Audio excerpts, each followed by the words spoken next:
ፈላማይ ኩሊት ሓሰማ ዝተተኽለሉ ሕሙም ካብ ሆስፒታል ናብ ቤቱ ተፋንዩ ዝብል ዜና ምስ ሰምዕ መጀመርያ በእምሮኻ ዝመጻካ መቸም ሓቂ ድዩ ዝብል እዩ። እወ ፈላማይ ኩሊት ሓሰማ ዝተተኽለሉ ሕሙም ካብ ሆስፒታል ናብ ቤቱ ተፋንዩ ካብ ሓሰማ ብጀነቲካዊ ኣገባብ ዝተመሓየሸ ኩሊት ዝተገብረሉ ፈላማይ ሰብ ካብ ሆስፒታል ተፋንዩ። እዚ ወዲ 62 ዓመት ኣሜሪካዊ ንኣስታት 2 ሰሙን ኣብ ሓፈሻዊ ሆስፒታል ማሳቹሴትስ ብመጥባሕቲ ኩሊት ሓሰማ ምስ ተተኽለሉ ትማሊ ረቡዕ ናብ ገዝኡ ከም ዝኸደ ተገሊጹ። ቅድሚ ሕጂ ካብ ጀነቲካዊ ምትዕርራይ ዝተገብረሎም ሓሰማታት ዝግበር ተኸላኹሊት ፈሺሉ እዩ። እዚ ኣገባብ ክሳብ ሕጂ ብዝተረኽቦ ዓወት ኣብ ዓውዲ ምትካል ኩሊት ሓሰማ ታሪኻዊ ምዕራፍ ምዃኑ ብሳይንቲስት ይነኣድ ኣሎ። እቲ ዜና ብረቡዕ ንማዕከናት ዜና ዝተገልጸ ኮይኑ እቲ ሆስፒታል ኣብ ኣሜሪካ ከተማ ቦስተን ዝዓበየ መምሃሪ ሆስፒታል ቤት ትምህርቲ ሕክምና ሃርቫርድ እዩ።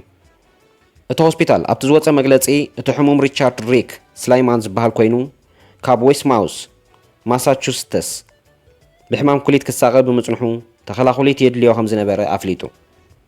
ሓካይም ብ16 መጋቢት ኣብ ዝተኻየደ 4 ሰዓታት ዝወሰደ መጥባሕቲ ብጀነቲካዊ ኣገባብ ኩሊት ሓሰማ ናብ ኣካላቱ ብዓወት ተኺሎም። ንሳቶም ኩሊት ሚስተር ስላይማን ሕጂ ብጽቡቕ ትሰርሕ ከም ዘላን ድሕሪ ሕጂ ዳያሊሲስ ከም ዘየድልያን ሓቢሮም። ሚስተር ስላይማን ኣብ ዝሃቦ መግለጺ ካብ ሆስፒታል ወፂኡ ናብ ገዝኡ ክኸይድ ምኽኣሉ ኣብ ህይወቱ ሓደ ካብቲ ዘሐጉስ ኣጋጣሚታት ምዃኑ ገሊጹ። ካብቲ ንነዊሕ ዓመታት ንህይወተይ ዝጸለወ ጾር ዳያሊሲስ ነፃ ኮይነ ምስ ስድራይ ኣዕሩኽተይን ዝፈትዎም ሰባትን ዳግማይ ግዜ ክሕልፍ ምጅማረይ ተሓጒሰ ኢሉ። ኣብ 2018 ካብ ሓደ ዝሞተ ለጋሲ ኩሊት ሰብ ተተኺሉሉ እኳ እንተነበረ ኣብ ዝሓለፈ ዓመት ግን ክደክም ስለ ዝጀመረ ሓካይም ኩሊት ሓሰማ ክተኽልሉ ዝብል ሓሳብ ኣልዒሎም። ንዓይ ጥራይ ዝሕግዘኒ መንገዲ ዘይኮነስ ነቶም ብህይወት ንኽነብሩ ምትካል ኩሊት ዘድልዮም ኣሽሓት ሰባት ተስፋ ዝህብ መንገዲ ኮይኑ ርኤዮ ይብል። እቲ ዝረኸቦ ሓድሽ ኩሊት ሓሰማ ካብ ካምብሪጅ ዝመደበሩ ኩባንያ መድሃኒት ኢጀነሲስ ጎዳእቲ ዘርእታት ሓሰማ ንምእላይን ዝተወሰኑ ዘርኢ ደቂ ሰባት ብምውሳኽን ምስ ደቂ ሰባት ዘለዎ ምትእስሳርን ምምሕያሽ ከም ዝተቐየረ ይሕብር። እዚ ኣብ ሰብ ዝተተኽለ ናይ መጀመርታ ኩሊት ሓሰማ ክኸውን ከሎ ልቢ ሓሰማ ዝተተኽለሎም ሰባት ግን ነይሮም እዮም። ካልኦት 2 ሕሙማት ልቢ ሓሰማ ተተኺልሎም እኳ እንተነበረ እቶም ሰባት ድሕሪ ሒደት ሰሙናት ስለ ዝሞቱ እቲ ሕክምና ከይተዓወተ ተሪፉ።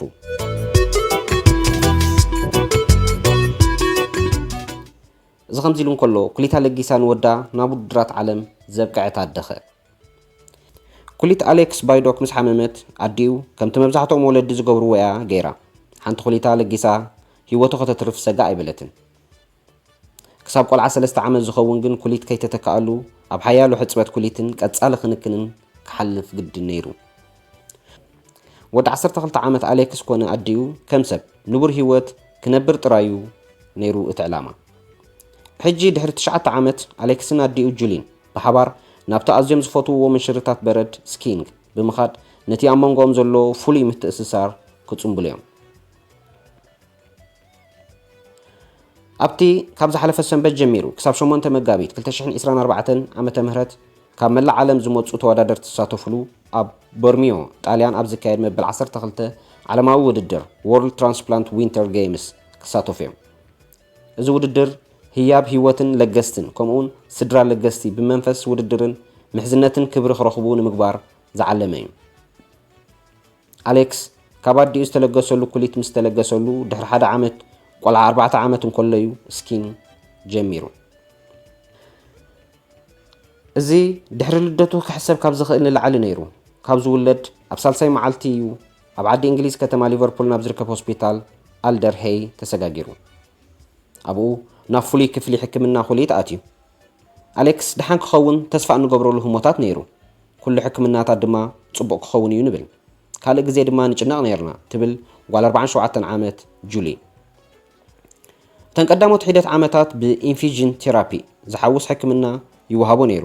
ኩሊቱ ምስ ፈሸለት ድማ ስሩዕ ሕፅበት ወይ ዳያሊሲስ ክገብር ግድን ኮይኑ ስሩዕ ህይወት ክነብር እንተኮይኑ ግን ኩሊት ክልገሰሉ ኣለዎ ተባሂሉ።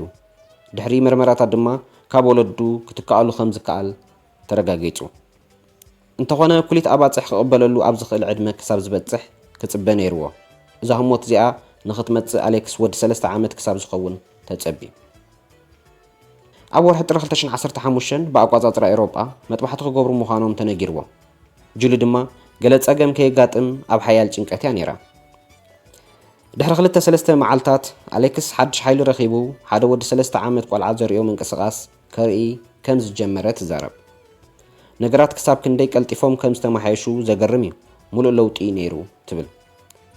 ድሕሪ 6 ወርሒ ኣደን ወድን ሙሉእ ንሙሉእ ሓብዮም ኣብ ኒውካስል ኣብ ዝተኻየደ ውድድራት ተሳቲፎም ዓመታዊ ምስ ካልኦት ስድራ ቤታት ንላለን ንራኸብን ብዛዕባ ኩሊትና ዘለና ተመክሮ ንለዋወጥ ከምዚ ዝኣመሰለ ዓብዪ ናይ መዛኑ ደገፍ ክህልወካ ዓብ ነገር እዩ ትብል ጁሊ።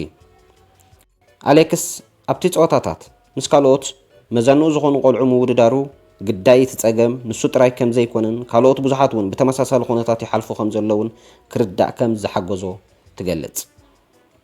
ኣብቲ ኣብ ጣልያን ዝጀመረ ውድድር ድማ ምስ ካብ 21 ሃገራት ዝመፁ ኣማኢት ሰባት ብምዃን ክሳተፍ እዩ።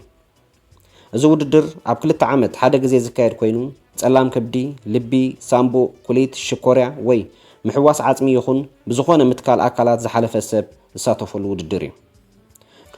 ብሪጣናዊት ጋንታ 19 ክፍሊ ኣካላት ዝተለገሰሎም 8 ለገስቲ ከምኡውን 3 ለገስቲ ኣባላት ስድራ ቤትን ዝሓቖፈት እያ። ኣሰልጣኒት እታ ጋንታ ሊን ሆልት ኣሌክስን ጁሊን ብቕዓት እዮም ገለ ሜዳልያታት ሒዞም ክምለሱ ምዃኖም ርግፀኛ እየ ክትብል ሰናይ ትምኒታ ገሊጻ። ዝኸበርኩም ተኸታተልቲ መደብና ዝኽትከታተልዎ ዝጸናሕኩም ኣብ ማሕበራዊ ሚድያ ኣዛራቢ ኮይኑ ኣብ ዝቐነየ ኣርእስታት እዩ። ስለምክትታልኩም ነመስግን። ብሩኽ ምሸት።